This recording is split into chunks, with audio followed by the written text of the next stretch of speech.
여러분 안녕하십니까? 이진권 TV입니다.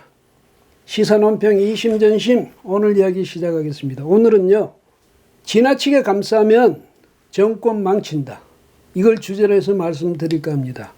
대학생들이요, 조국 법무장관 사퇴를 촉구하는 촛불 집회를 하지 않았습니까? 그런데 이게 별것 아니다는 투로 말한 정치인이 있습니다. 더불어민주당의 최고위원인 서른 의원이 그렇게 말했습니다. 20일에 한 라디오에 출연해서 한 말인데, 서울대, 연대, 고대 정원이 한 2만 명쯤 되는데 200명밖에 안 나왔으니까 1%밖에 안 되는 것 아니냐, 이렇게 깔아뭉갠 거죠.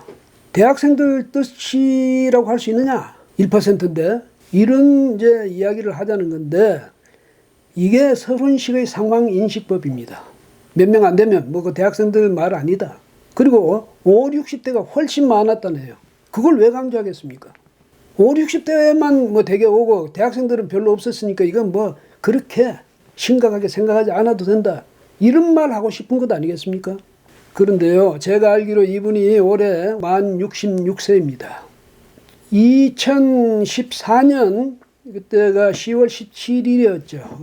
국회 교육, 문화, 체육, 관광위원회, 거기 위원장이었는데, 이분이 국정감사에서 한국관광공사를 감사하게 됐습니다. 근데 거기에 여러분 잘 아시는 자니 윤인이라는 사람이 상임감사로 있었죠.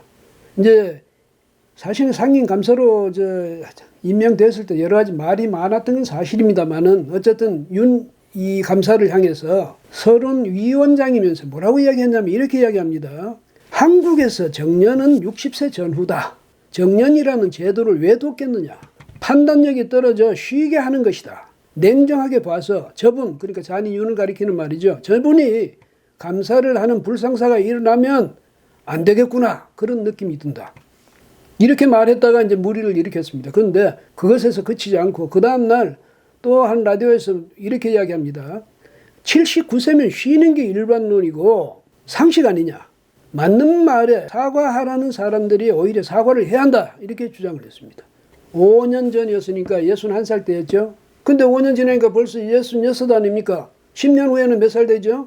76 되지 않습니까? 이때 이분이 무슨 생각을 하게 될지 지금 벌써 궁금하네요.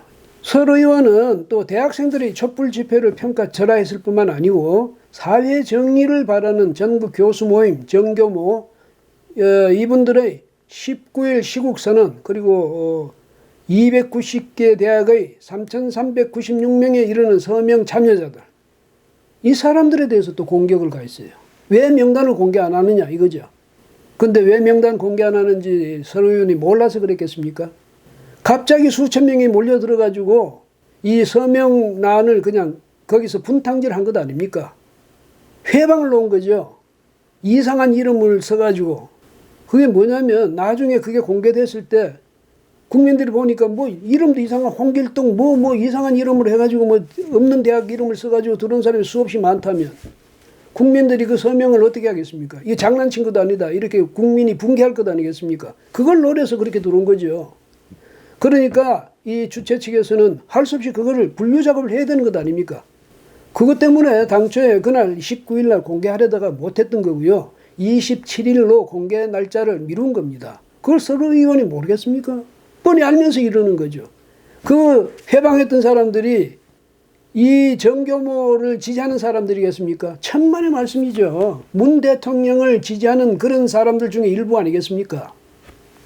그러니까 서로 의원이 화를 내더라도, 붕괴하더라도요, 대학생들이라든지 뭐 정교모 교수들한테가 아니라 조국 장관한테 해야죠. 왜 당신이 들어서서 상황을 이 지경으로 만들고 정부 여당을 이렇게 곤혹스럽게 하느냐, 이렇게 따졌어야죠.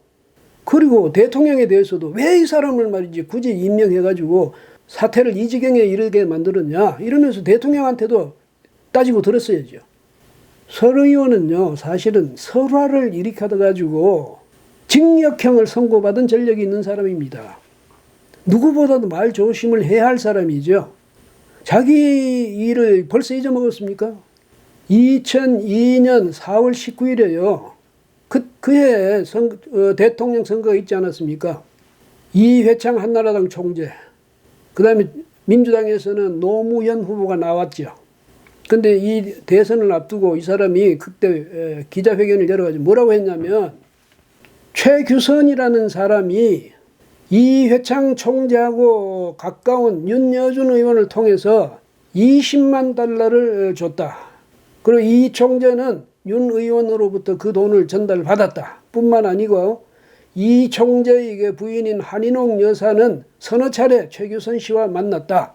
그 다음에 이 총재의 아들인 정년 씨는 이 최규선 씨와 서로 메일을 주고받을 정도로 가까운 사이다. 이렇게 폭로를 했습니다. 최규선 씨가 누구냐면요, 도시환경 대표랍니다. 그때 미래도시환경 대표. 근데 이 최규선 씨는 옛날에 그 김대중 대통령 때 또 대통령한테서 총애 받은 적이 있었던 인물이기도 합니다. 예. 근데 나중에 이게 거짓말로 밝혀졌지 않습니까? 허위로. 그래가지고 2005년에 징역 1년 6개월, 집행유예 3년, 그 다음에 민사재판에서 한나라당에 대해서 8천만 원, 윤 전 의원에 대해서 2천만 원, 이렇게 손해배상을 하도록 판결이 났습니다. 확정이 됐죠. 근데 그렇게 하면 뭐합니까? 이미 대선은 끝나서 노무현 민주당 후보가 대통령이 돼가지고 벌써 대통령 자리를 차지하고 있었는데, 그때 그게 밝혀지면 무슨 의미가 있습니까? 어쨌든 그런 전력이 있는 설 의원입니다. 설 의원은 뭐 이렇게 대선 때 결국 결과론으로 보면 노 대통령 당선에 기릭을 담당한 셈이죠. 뭐 그 공로를 인정받았는지 2007년에 특별 사면, 특별 복권이 됐습니다. 그 덕분에 정치활동을 다시 재개했고요. 오늘날 집권당의 최고위원이 될 수 있었던 거죠. 예, 그 정도 됐으면, 그 정도의 전력이 있으면 이제 좀 원숙해져야 되는 것 아닙니까? 그런데 지금도 말 빚을 늘려가고 있습니다. 구업을 늘려가는 거죠. 조국 장관이 SNS를 통해서 또 말을 통해서 그렇게 글빚을 지고 말빚을 졌듯이 설 의원도 계속 이렇게 하고 있네요. 참 답답한 노릇이죠. 집권민주당 말이죠. 조 장관과 정치적 운명을 같이 하기로 작정한 걸까요? 이쯤 됐으면 더불어민주당이 결단을 내려야죠. 아무리 대통령이 임명한 사람이라도 그 사람의 그 행적, 지금까지 언론 보도만으로도 충분히 그 사람이 어떤 사람인지 알게 됐을 것 아니겠습니까? 검찰 주변에서 흘러나오는 이야기만 듣더라도 그분이 얼마나 큰 문제점을 안고 있는 사람인지 사법적으로나 도덕적으로나 그걸 파악이 됐을 것 아니겠습니까? 문 대통령이 7월 25일 윤석열 총장을 검찰총장으로 임명하면서 임명장을 수여하면서 한 말 잊었습니까? 권력형 비리에 대해서 정말 권력에 휘둘리지 않고 또 권력의 눈치도 보지 않고 사람에 충성하지 않는 그런 자세로 아주 엄정하게 이렇게 처리해서 국민들 희망을 받으셨다. 그런 자세를 앞으로도 계속 끝까지 지켜달라. 이렇게 당부하지 않았습니까? 그런 자세가 살아있는 권력에 대해서도 똑같은 자세가 되어야 한다. 청와대, 정부, 집권 여당도 만에 하나 권력형 비리가 있다면 엄정한 자세로 임해 주시기를 바란다. 이렇게 신신당부한 걸 잊었습니까? 그럼 윤 총장은 대통령이 당부한 그대로 해야죠. 물론 자신의 의지도 그럴 것이고요. 근데 그게 뭐가 잘못됐습니까? 이런 말을 잊지 않았다면 문 대통령 의지를 구현하는데 동참하는 자세를 보이는 게 집권 여당으로서의 도리 아니겠습니까? 아니면 조 장관의 편을 들어서 검찰의 수사를 반대하고 학생, 교수, 또 시민사회의 조국 퇴진 운동을 폄훼하는 게 그게 더불어민주당의 책임이고 역할이라고 생각하십니까? 문 대통령은 임기가 끝나면 청와대를 떠나죠. 예? 조국 장관, 그 이후에도 장관직이 있을 수 있겠습니까? 아마 제 생각에는 지금 이 들불같이 일어나는 조국 사퇴, 촉구 이 운동에 못 견딜 겁니다. 곧 그만둬야 되겠죠. 길어야 다음 달. 더 이상 버틴다면 그건 정말 이 지식인으로서 할 수 있는 일이 아니죠. 반면에 민주당은 앞으로도 끝까지 계속 또 정치를 해나가야 될 것 아닙니까? 정권 이번에 포기하는 겁니까? 문 대통령과 정치적 운명을 같이 하고 같이 끝내는 겁니까? 아니면 뭐가 옳고 뭐가 그런지는 적어도 구분을 할 수 있어야죠. 아무리 문 대통령이 한 일이고 조국 장관이 자신들이 아끼는 그런 인재를 하더라도 그게 문제가 아니라 민주당이 앞으로도 이 정치를 계속하고 그 정권을 잡기 위해서 계속 노력하고 그를 명분을 쌓기 위해서라면, 그 다음에 국민의 지지를 받기 위해서라면 아닌 건 아니라고 포기할 줄 알아야죠.